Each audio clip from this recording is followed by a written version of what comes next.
Irmãos, nós estamos estudando os livros proféticos do Antigo Testamento e nós vamos utilizar essa aula para falarmos sobre dois livros, Joel e Amós. Esse nome Joel é um nome muito interessante porque une os dois nomes de Deus, né? Tanto Yahvé quanto El, né? E aí o significado deve ser o Senhor é Deus. É como repetir o nome de Deus duas vezes, né? Não sabemos muito sobre Joel. O pai dele chamava Petuel, o nome que significa persuadido por Deus. É dito logo no início do livro de Joel. Ele morou e profetizou em Judá e também em Jerusalém, né? E ele talvez tenha sido um sacerdote, porque ele se refere muitas vezes ao sacerdócio. E aí fica o nosso pensamento de que talvez ele tivesse ligação com os sacerdotes, né? É um dos 6 profetas menores sem data específica no texto.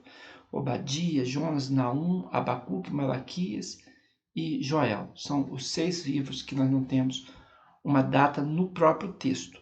Mas deve ter profetizado e escrito aí entre 830 e 825 antes de Cristo no reinado do rei Joás, né? O cenário, irmãos, é o seguinte: Joás era um rei piedoso e depois do reinado perverso de uma rainha chamada Atalia, né? Ele reinou. O sumo sacerdote Joiada, que era o tutor e o guardião, quando ele tinha apenas 7 anos, que foi quando ele assumiu, né? Ajudou na reforma e na reconstrução da nação. Joás é considerado um rei piedoso, né? E nesse cenário todo não tinha ainda um grande império trazendo problema, né? Mas eles tinham muitos inimigos locais. Tiro, Sidom, Filistia, Edom, também o Egito, que não estava muito forte na época. Mas todos esses reinos estavam molestando Judá nessa época. Joel fala isso no capítulo 3, verso 4, verso 19, né? E Joás, depois, ele caiu, né? Se tornou idólatra, né? E depois que Joiada morreu, né? E nesse cenário, então, nós temos um cenário econômico também, porque muitas pragas aconteceram, né? Praga de locusta e praga de estiagem. E foi tudo devastado ali na terra de Judá. Uma praga tão grande de gafanhotos que acabou com as pastagens todas, né, com a vegetação toda. E aí essa figura é a figura que impactou Joel, mexido e movimentado pelo Espírito de Deus, e ele então vai profetizar sobre o grande e terrível dia do Senhor, entendeu? Um dia que virá sobre as nações. Capítulo 2, muito famoso de Joel, do verso 1 a 11, fala desse cenário, né? E eu lembro do texto, o texto fala assim: um exército grande, poderoso, levantou, à frente a terra era como o jardim do Éden, mas atrás como deserto assolado. A figura do gafanhoto que passa, né, diante da vegetação, um paraíso, né, o Éden, e deixa depois tudo isolado. Ele fala: assim será no dia do juízo de Deus. Então, o tema é o julgamento e a salvação e também o dia do Senhor, né? O objetivo do livro, a gente pode falar de um objetivo histórico e um objetivo profético, né? Histórico seria chamar Judá ao arrependimento para evitar o julgamento que Deus estava enviando, né? E o profético apresentar o dia do Senhor.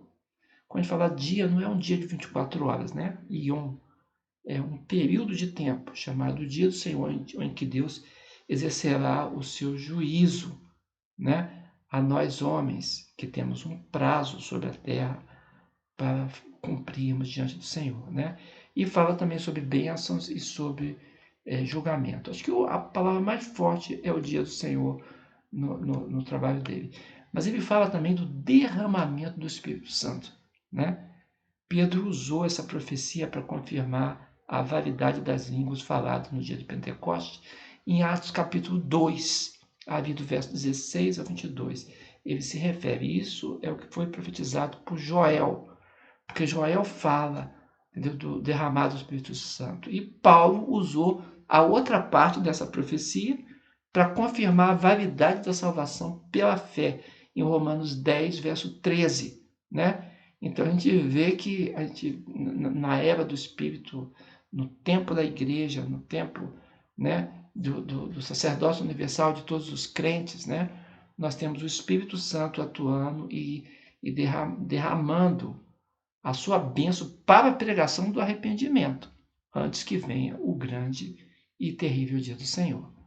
E é nesse sentido que a Joel vai falar da bênção do arrependimento. O outro livro que eu quero destacar ainda nessa aula, que eu tenho uma apresentação da aula nesse vídeo, é o profeta Amós, o livro de Amós. É o terceiro entre os livros que integram o rolo chamado de 12 pelos judeus, né? É o mais antigo dos livros proféticos. Esse nome Amós significa carregador de cargas, né? Então a gente presume que o nome tem a ver exatamente com o sentido, né, do trabalho dele e da mensagem de Deus, porque Deus também carrega a carga do seu povo, né? A semelhança de Davi, de Gideão, Amós foi chamado por Deus quando era um pastor. Assim como Davi, Gideão estavam revisando isso, ele também era um pastor e ele diz que é um boieiro. E aqui ele fala boieiro e cultivador de sicômoros, né? Uma palavra, alguns preferem traduzir como vaqueiro, né? Fica mais entendido para o nosso tempo. Mas ele cuidava disso, né? Pela expressão não era de vaca que ele cuidava, não era de boi mesmo, né? Mas, de qualquer forma, esse trabalho do Amós dá um falso discernimento a respeito dele. Muitas pessoas pensam que ele era um matuto, um sujeito do interior. É verdade que a profissão de catador de sicômoro poderia ser bem humilde, porque é um trabalho pesado, um trabalho duro, né? Mas, quando você lê o livro dele, o estilo da escrita em hebraico é lindo, o estilo áureo do hebraico.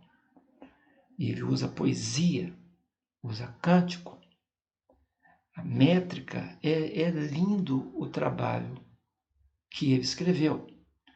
Então, nós ficamos pensativos sobre Amós. Talvez seja uma pessoa simples que conseguiu,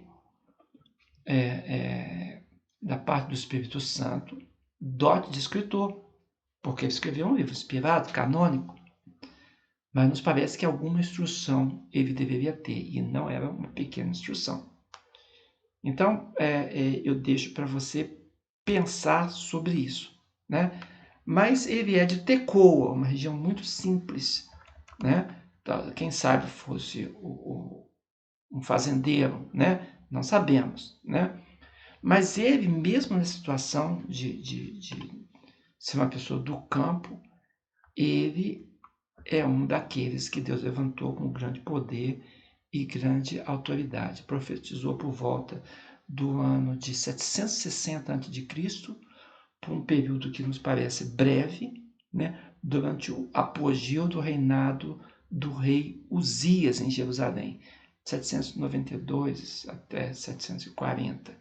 Né? E também Jeroboão II em Samaria, que é 793 a 753. Né? E o alvo principal da mensagem dele foi exatamente falar com Jeroboão, né? E dizer a respeito do julgamento de Deus, né?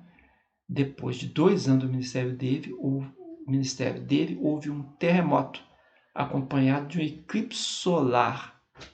Isso é narrado no capítulo 8, versos de 8 a 10, né? E alguns pesquisam e dizem que esse eclipse ocorreu em 15 de junho de 763, a astronomia fala, o que coincide com a época dele, né? Talvez isso tenha dado mais vigor ainda à sua profecia.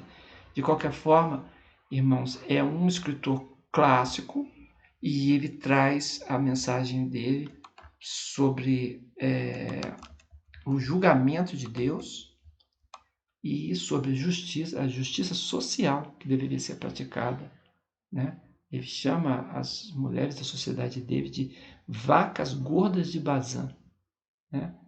E fala diretamente ao ouvido do sacerdote das festas judaicas, né?